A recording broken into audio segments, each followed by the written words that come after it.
Welcome to our channel. আপনারা সবাই কেমন আছে? আশা করি খুব ভালো আছো, আমিও ভালো আছি। আর এই যে আজকে নিয়ে চলে এসেছি বক ফুলের রেসিপি, মানে পকোড়া বানাবো। তো এগুলো মাঝখানে এটা ছিল যেটা, ওটা বের করে নিলাম। আর এগুলো সবুজগুলো ওটাও ছাড়িয়ে নেব। তো এক এক করে সব নিয়ে ধোয়া হয়ে গেছে আমার। আর এখানে নিয়ে নিচ্ছি বেসন পরিমাণ মতো, মানে যেটুকু বেসন লাগবে। আর বক ফুল মালদাতে পাওয়া যায় না। মালদাতে বলতে গেলে আমার বাবার বাড়ি যেখানে, সেখানে পাওয়া যায় না বক ফুল। আর মালদা টাউনে পাওয়া যায় কি যায় না সেটা বলতে পারছি না। এর মধ্যে লবণ নিয়ে নেব, তারপরে হলুদ, তারপর জিরে গুঁড়ো, ধনে গুঁড়ো আর কালো জিরে, এগুলো দিয়ে সব জল দিয়ে গুলে নেব।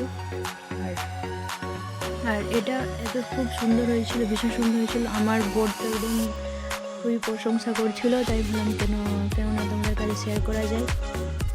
তো ও বলছিল যে খুব সুন্দর হয়েছে, তো আমি আরও এনে দেবো, তুমি বানিয়ে দিবে? আমি যে হ্যাঁ অবশ্যই এনে দেবো। তারপরে বলছিল যে কুমড়ো কুমড়ো ফুলের বানিয়ে দিও, তো এনে দেবো। তাই আমি বললাম ঠিক আছে, এনে দিয়ে আমি বানিয়ে দেবো। কিন্তু ভীষণ সুন্দর হয়েছিল, খুব টেস্টি হয়েছিল খেতে। আমার বলতে একদম আঙুল চেটে খেলো আর কি। আঙুল চেটে গেলে বলে খুব ভালো করে খেলো, ওটাও একদম ঘুরে ঘুরে খেলো। অনেকগুলো বানিয়েছিলাম, যতটা দেখেছিলে ওখানে থালাতে সব ফুলগুলো বানিয়েছিলাম। ও বেশি করে ওই খেলো ঘুরে ঘুরে। তো যাক, তাহলে আমার এখানে বেসন ঘোলা হয়ে গেছে। তারপরে এক এক করে সব বক ফুলগুলো এর মধ্যে দিয়ে দিব। তো ভাবছি যে আমার মা বাবা তো ওখানে তো পাওয়া যায় না।